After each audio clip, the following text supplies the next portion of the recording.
अस्सलाम वालेकुम and welcome again to my YouTube channel. हमने चैप्टर नंबर 11 का जो एक्सरसाइज है लेक्चर चैप्टर नंबर 11 में जो एमसीक्यूज़ है वो मैंने आप लोगों के साथ डिस्कस करने हैं। तो लेक्चर्स आप लोगों ने इसके डिस्कस किए हैं रिप्रोडक्शन चैप्टर के, और अभी इसको सॉल्व कर लेते हैं। आसान है, अगर आप लोगों ने लेक्चर्स गौर से सुने हैं तो फिर उसको सॉल्व करना इंतहाई ज़्यादा आप लोगों के लिए आसान होगा।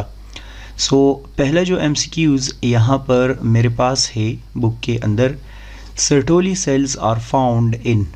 सर्टोली सेल्स के बारे में डिस्कशन कर रहे हैं जो कि टेस्टिस के अंदर होते हैं। ये आप लोगों ने याद रखना है कि सेमिनिफरस ट्यूब्यूल्स के अंदर होते हैं। अगर आप लोग ऊपर जाए डायग्राम इसका देख ले तो सर्टोली सेल्स आप लोगों को सेमिनिफरस ट्यूब्यूल्स के अंदर नज़र आएंगे। वैसे ये वाला जो एमसीक्यूज़ है ये पास्ट पेपर्स में आ चुका है, तो आप लोगों को याद होना चाहिए।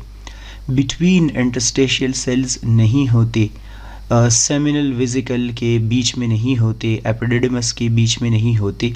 फाउंड इन आप लोग डिस्कस करेंगे, सेमिनिफरस ट्यूब्यूल्स के अंदर होते हैं। नेक्स्ट एमसीक्यूज़ नंबर 2 है, fertilisation of the ovum normally occurs. कहाँ अकर होता है?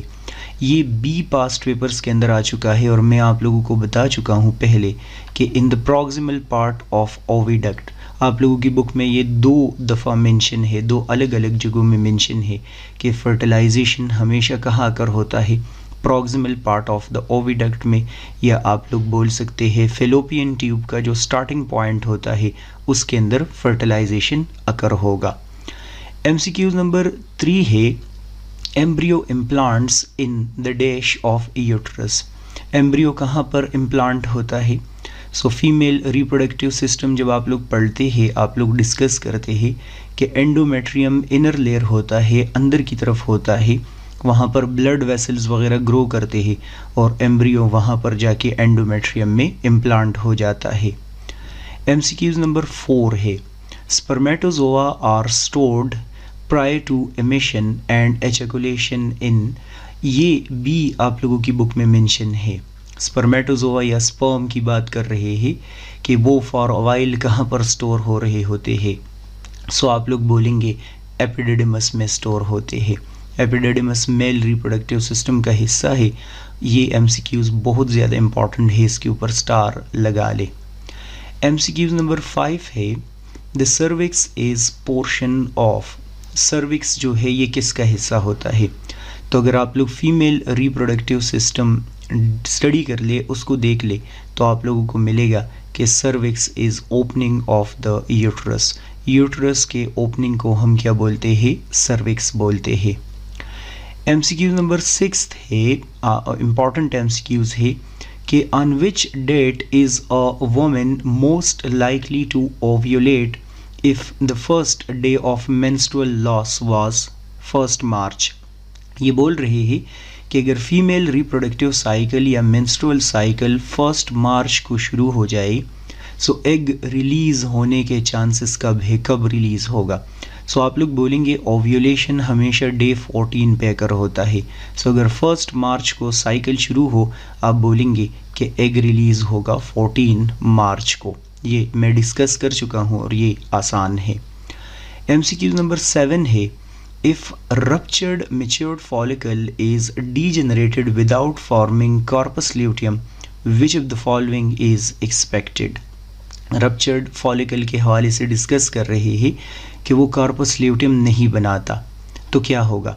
अब अगर इनकेस कॉर्पस ल्यूटियम नहीं बनेगा तो आप लोग बोलेंगे प्रोजेस्टेरोन नहीं बनेगा, और अगर प्रोजेस्टेरोन नहीं बनेगा तो क्या होना शुरू हो जाएगा? मेंस्ट्रुएशन तो अकर होगा। मेंस्ट्रुएशन अकर होगा अगर प्रोजेस्टेरोन नहीं बनेगा। प्रेगनेंसी नहीं इस्टेब्लिश हो सकती। प्रेगनेंसी इस वजह से नहीं इस्टेब्लिश हो सकती क्योंकि उसके लिए भी प्रोजेस्टेरोन ज़रूरी है। ओव्यूलेशन अकर होगा क्योंकि वो ऑलरेडी क्या हो चुका है, रप्चर हो चुका है, तो आप लोग बोलेंगे फॉलिकुलर एट्रेशिया काज हो जाएगा। फॉलिकुलर एट्रेशिया का मतलब है कि वो जो फॉलिकल है उसकी डेथ अकर हो जाएगी। एमसीक्यू नंबर 8 है, how does a zygote differ from an ovum. Zygote और ओवम में क्या डिफरेंस है? मैंने बोला है ओवम और ओवा या एग एक ही बात है। सो आप लोग बोलेंगे जाइगोट हमेशा डिप्लॉयड होता है, जाइगोट में डबल नंबर ऑफ क्रोमोसोम्स होते हैं। MCQ नंबर 9 है, which of the following is primary organ of the female reproductive system? Primary या स्टार्टिंग में ऑर्गन कौन सा होता है, इंपॉर्टेंट ऑर्गन कौन सा होता है? ओवरी। ओवरी ही एग बनाता है, फिर जाके वहाँ पर क्या होगा, यूट्रस में इम्प्लांट होगा। सो बाकी आप समझिए कि एडिशनल ऑर्गन्स है, इम्पॉर्टेंट ऑर्गन्स जहाँ पर हार्मोन्स बनते हैं, हार्मोन्स के साथ साथ आप लोग बोलते हैं एग बनता है, ओवा बनता है, वो ओवरी में बनता है। MCQ नंबर 10 है, in the female reproductive organ the foetus develop in. Foetus कहाँ पर डेवलप होता है? खैर ये तो सिंपल सा MCQs है, यूट्रस में इम्प्लांट होगा फीटस और वहाँ पर क्या होगा, डेवलप होगा। MCQ नंबर 11 है, which of the following are accessory gland found in human male reproductive system? कौन से जो है वो मेल रिप्रोडक्टिव सिस्टम में ग्लैंड्स है? Prostate gland, Cowper's gland, seminal vesicle, ये तीनों आप लोग बोलेंगे मेल रिप्रोडक्टिव सिस्टम की ग्लैंड है और ये कुछ न कुछ स्पर्म के साथ कंट्रीब्यूट करते हैं। MCQ नंबर 12 है, which of the following are function of female reproductive system? Female reproductive system क्या क्या करता है? मैन्युफैक्चर करता है एग को भी, ये भी बनाता है। नरिश करता है द डेवलपिंग बेबी, ये भी सही है। प्रोवाइड करता है conducive environment to fertilisation and implantation. अब बोलेंगे ये तीनों के तीनों रोल किसके हैं? ये इसी फीमेल रिप्रोडक्टिव सिस्टम के होते हैं। MCQ नंबर 13 इम्पॉर्टेंट है, androgen increase in both male and female during puberty. Which of the following secretes androgen in the testis? बोल रहे हैं एंड्रोजन एक क्लास ऑफ हार्मोन है, टेस्टोस्टेरोन, एस्ट्रोजन वगैरह को बोलते हैं। सो लिखा है कि एंड्रोजन जो है ये सिक्रीट होता है मेल में भी और फीमेल में भी। तो आपसे ये पूछ रहे हैं कि टेस्टिस में एंड्रोजन कहाँ से सिक्रीट होता है? टेस्टोस्टेरोन का पूछ रहे हैं, लेडिक सेल से। मैंने आप लोगों को फ्लो चार्ट में बताया है कि लेडिक सेल से क्या हो रहा होता है, टेस्टोस्टेरोन या एंड्रोजन सिक्रीट होता है। ये दो तो आप लोग बोलेंगे कि ये तो डक्ट है और ये दूसरा तो ग्लैंड है। MCQ नंबर 14 है, dash is also known as proliferative phase. इनमें से कौन से फेज को हम प्रोलिफरेटिव फेज बोलते हैं? तो अगर आप लोग ऊपर वाला डायग्राम देखेंगे, प्रोलिफरेटिव फेज फॉलिकुलर फेज के साथ क्या हो रहा है, मैच हो रहा है। प्रोलिफरेटिव फेज़ आप समझिए कि यूट्रस में चल रहा है और फॉलिकुलर फेज़ आप लोग डिस्कस करेंगे कि ये चल रहा होता है ओवरीज के अंदर। MCQ नंबर 15 है, which of the following hormone provide the hormonal trigger to cause ovulation and release of egg from ovary? ये हर दफ़ा आएगा, बार बार आएगा। ये आपसे पूछ रहे हैं कि ओव्यूलेशन के प्रोसेस को कौन कंट्रोल करता है? तो आप बोलेंगे ल्यूटेनाइजिंग हार्मोन कंट्रोल करता है। MCQ नंबर 16 है, which of the following male reproductive organ store spermatozoa? Repeat हो रहा है, स्पर्मेटोजोआ आप लोग बोलते हैं हमेशा एपिडिडमस में स्टोर होते हैं। MCQ number 17, which of the following female reproductive organ is called the site of fertilisation? दोबारा रिपीट हुआ है ये। सो आप लोग बोलेंगे फर्टिलाइजेशन ओविडक्ट या फेलोपियन ट्यूब में अकर होता है। MCQ नंबर 18 है, the onset of menstruation in a female is called. Female में जो मेंस्ट्रुएशन होता है, स्टार्ट का जो बिल्कुल फर्स्ट फीमेल रिप्रोडक्टिव साइकिल जो फीमेल के लाइफ में होता है, उसको बोलते हैं मेनार्क। क्या बोलते हैं? मेनार्क हम उसको बोलते हैं।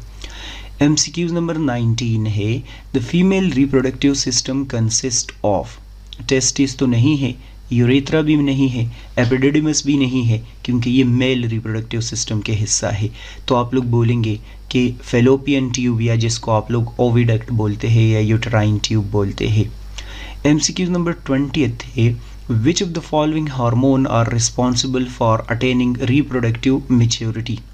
रिप्रोडक्टिव मेच्योरिटी जो है वो कब अटेन होती है, कौन से हार्मोन की वजह से? सो वैसे एस्ट्रोजन, ल्यूटेनाइजिंग और फॉलिकल स्टिमुलेटिंग हार्मोन तीनों रिप्रोडक्टिव एज की तरफ लेके जाते हैं फीमेल को। Which of the following hormone is are secreted by testis and ovaries. Testis and ovaries जो है वो कौन से हार्मोन सिक्रीट करते हैं। सो टेस्टिस आप लोग डिस्कस करेंगे कि वो सिक्रीट करते हैं ये टेस्टोस्टेरोन हार्मोन, और ओवरी आप लोग डिस्कस करेंगे कि ये सिक्रीट करते हैं एस्ट्रोजन हार्मोन। ठीक है, which of the following hormone are secreted by testis and ovaries. तो इसमें ये करेक्ट कर दे, ये गलती है। आप लोग बोलेंगे बोथ ए एंड बी, इसको क्या कर दे, बोथ ए एंड बी कर दे, क्योंकि टेस्टोस्टेरोन टेस्टिस से सिक्रीट हो रहा है और ओवरी से आप लोग डिस्कस करेंगे एस्ट्रोजन सिक्रीट हो रहा है।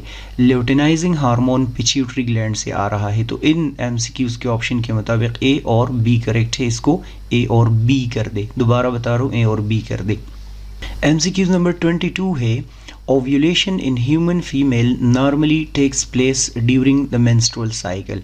कब अगर होता है ओव्यूलेशन, मीन एग कब रिलीज होता है। So at the end of, ये माइंड नहीं, ये मिड कर दे, मिड सिक्रीटरी फेज ये नहीं है। Just before the end of secretory phase ये भी नहीं है। Eight the and, at the beginning of proliferative phase.